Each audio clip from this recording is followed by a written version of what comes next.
आज की इस वीडियो में आप जानेंगे करवा चौथ की पूजा विधि के बारे में। कैसे आसान विधि से आप करवा चौथ का पूजन कर सकती हैं। अगर आप पहली बार व्रत कर रही हैं तो आपको किन किन बातों का ध्यान रखना है। इस पूजा विधि के साथ ही आज आप सुनेंगे सबसे अंत में करवा माता की आरती भी, जो कि पूजा करने के बाद आपको जरूर सुननी चाहिए। जो भी महिलाएं पहली बार इस व्रत को रख रही हो, उन्हें पहले व्रत में जो संकल्प लेना होता है, फिर आजीवन उसी संकल्प का पालन करना होता है। इसलिए आप इस व्रत को यदि निर्जला रख रही हैं तो हर व्रत में आपको निर्जला ही रहना होगा। और कई बार ऐसा होता है कि आपने करवा चौथ का व्रत रखा है लेकिन आपकी तबीयत ठीक ना हो, या आप प्रेग्नेंट हो, या आपका बच्चा बहुत छोटा हो, तो ऐसी स्थिति में सारा दिन निर्जला नहीं रहा जाता है। तो दिन के समय आप एक समय कोकोनट वाटर या जूस ले सकती हैं, या फिर दिन में एक समय आप दूध भी ले सकते हैं। तो इस प्रकार से भी आप इस व्रत को रख सकते हैं। सबसे पहले तो इस व्रत में सुबह सूर्योदय से पहले ब्रह्म मुहूर्त में सरगी खाई जाती है। सरगी सासू माँ अपने हाथ से खिलाती हैं। सासू माँ यदि पास में ना हो तो आप अपने पति के हाथ से भी सरगी खा सकते हैं। सरगी में आपको दूध, फल, मिठाई या फिर जलेबी आदि खानी चाहिए। बहुत ज्यादा ऑयली या नमकीन चीज आपको सरगी में नहीं खानी चाहिए, ताकि आपको दिन भर प्यास न लगे। करवा चौथ के व्रत में एक रात पहले से, यानी रात 12 बजे के बाद से अन्न और जल का त्याग करना होता है। केवल सरगी यदि आपके यहाँ खाई जाती है तो सरगी में आप जिस वस्तु का सेवन करते हैं उसके बाद फिर आपको सारा दिन, यानी कि जब तक चंद्र देवता उदय ना हो जाए, चंद्र देवता की आप पूजा ना कर ले, तब तक फिर आपको जल की एक बूंद भी ग्रहण नहीं करनी होती है। तो सुबह आप स्नान आदि से निवृत्त हो जाएं। फिर हो सके तो नए साफ या कोरे कपड़े पहने। शादी का जोड़ा भी इस दिन पूजा करते समय पहना जाता है, या शादी की चुनरी पहनी जाती है। आप अच्छे से श्रृंगार करें, चूड़ी, बिंदी, मेहंदी आप बहुत अच्छे से सज संवर लें, क्योंकि ये सुहागिनों का दिन होता है। जिस तरह से एक दुल्हन सजती है उसी तरह से सज संवर कर आज के दिन इस व्रत को रखा जाता है।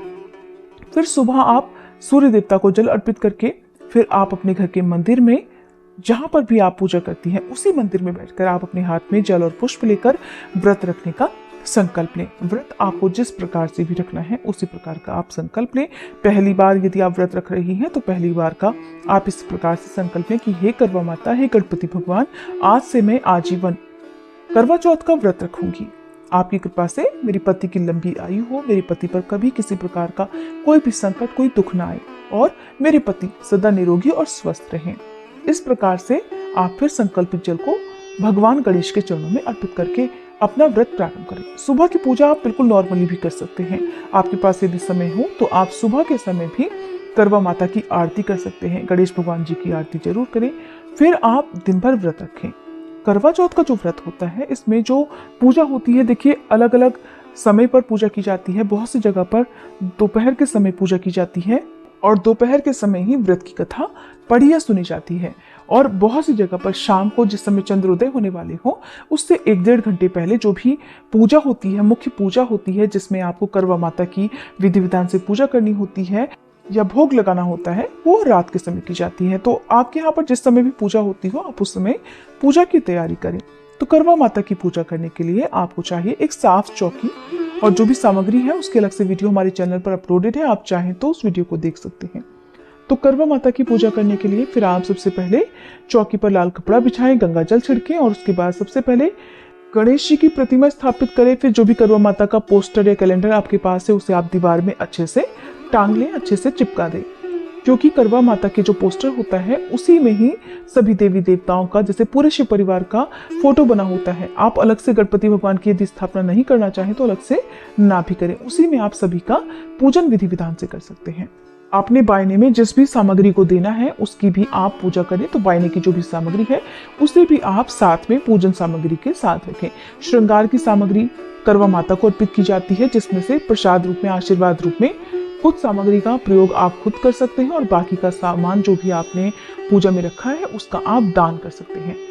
क्योंकि करवा चौथ के व्रत में हम सुहाग की जब सामग्री बांटते हैं, दान करते हैं, तो उससे हमारा सुहाग बढ़ता है, बहुत शुभ माना जाता है। तो कुछ सामग्री आप जरूर से किसी को भेंट में दें, दान में दें। इस प्रकार से आप सबसे पहले गणेश भगवान जी का पूजन करें, गणेश जी को तिलक लगाएं, करवा माता की पूजा करें, करवा माता को तिलक लगाएं, श्रृंगार की सामग्री अर्पित करें।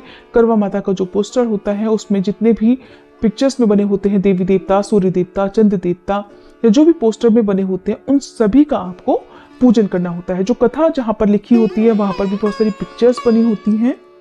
आज के दिन पूजा में 2 करवे तो कम से कम जरूर रखे जाते हैं। 2 करवे में से एक करवा आप चाहें तो धातु का रख सकते हैं, दूसरा करवा मिट्टी का रखना बहुत शुभ होता है। दोनों करवे यदि हो सके तो टोटीदार रखें, नहीं तो एक करवा जिससे आप चंद्र देवता को अर्घ देते हैं वो टोटीदार होना चाहिए, ताकि उस जगह से आप चंद्र देवता को जल अर्पित कर सके। पूजा में ही आपको सरैये भी रख लेनी चाहिए। सरैये यानी कि जो कुशा घास की लंबी लंबी सीकें होती हैं उसे भी आप रखें। यदि आपके यहाँ पर सीकों का प्रयोग नहीं किया जाता हो तो आप ना रखें।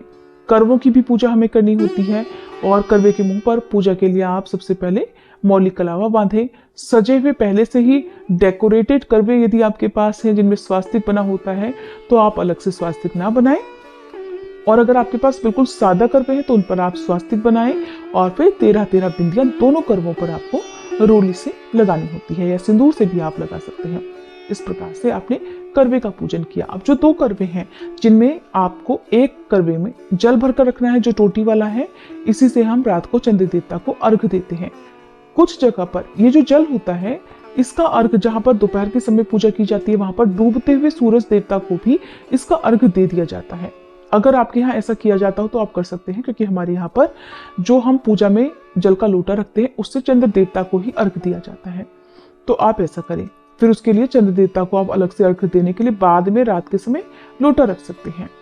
तो इस प्रकार से जब आप करेंगे तो जो अर्घ वाला लोटा है उसमें आप जो मिट्टी का उसमें ढक्कन लगा होगा या फिर अलग से कटोरी आपको रखनी होती है, उसमें आप कोई भी लड्डू या फल आदि आप रखें, क्योंकि उसे खाली नहीं रखा जाता है।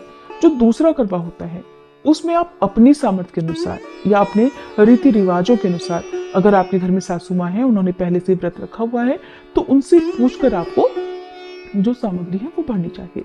चाहे आप उसमें गेहूं भर लें या बाजरा भर लें या फिर जो ड्राई फ्रूट्स आदि हैं वो आप भर सकते हैं, शक्कर भी आप भर सकते हैं। इस प्रकार से उस जो दूसरा वाला करवा है उसके ऊपर आपको कुछ दक्षिणा रखनी होती है।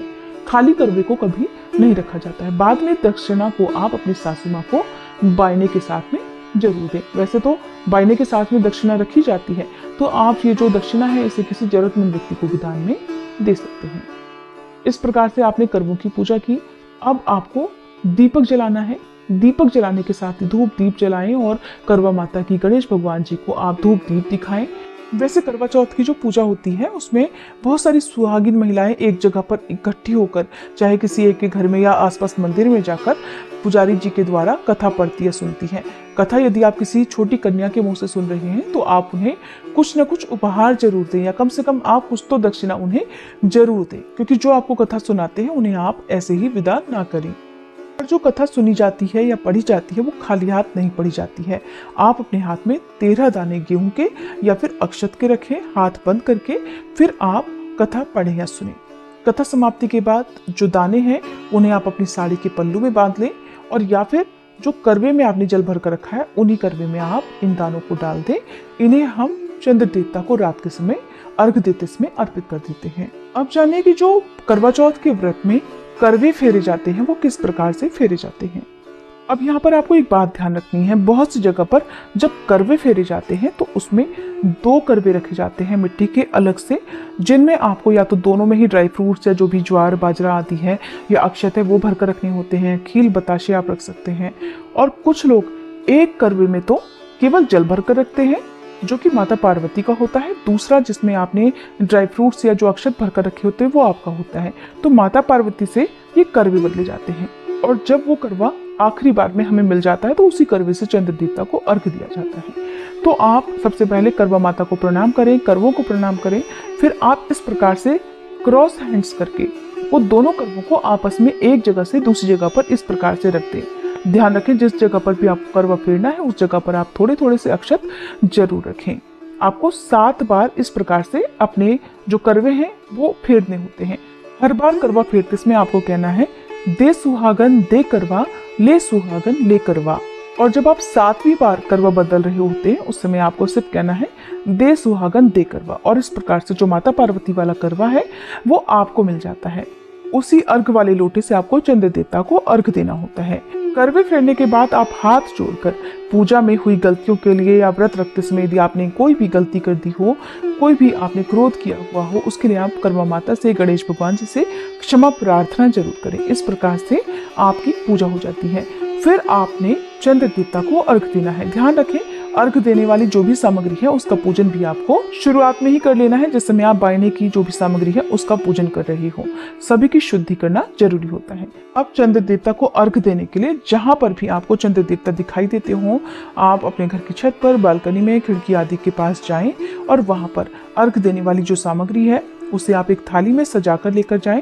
जो जल का लोटा है जिससे आप चंद्र देवता को अर्घ देंगे, उसमें आप थोड़ा कच्चा दूध जरूर मिलाएं, सफेद फूल डालें, थोड़े अक्षत डालें और कुछ भी मीठा डालें, जैसे कि आप शक्कर डाल सकते हैं या दूध से बनी मिठाई या लड्डू आदि उसमें जल में डाल सकते हैं। जो कथा पढ़ते समय अपने हाथ में आपने गेहूं के दाने रखे थे वो भी अब आप इस लोटे में डाल दीजिए। आपने पहले ही डाल दिए हैं तो कोई बात नहीं। घी का अब आपको दीपक जलाना है और उसे चलनी में रखना है। कई बार यहाँ पर लोगों से गलती हो जाती है। अगर आपके पास जो चलनी है वो प्लास्टिक की है तो ऐसे में आप जब उसमें जलता हुआ दीपक रखते हैं तो हो सकता है वो चलनी जो है वो जल जाए। तो बहुत ध्यान से, सावधानी से आप रखें।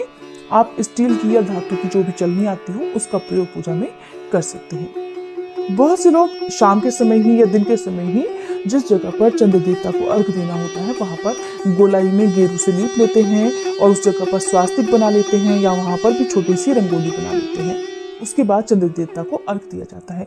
तो जो जल का लोटा है उसे आप दोनों हाथों में पकड़कर अपने सिर से ऊंचा रखें। बिना चंद्रमा को देखे हुए ही आपको ये अर्घ देना होता है, क्योंकि चलने से ही चांद को देखा जाता है। चंद्र देवता को अर्घ देते समय आप पहले उन्हें प्रणाम करें, फिर ओम सह चंद्रमसे नमः इस मंत्र का जाप करें।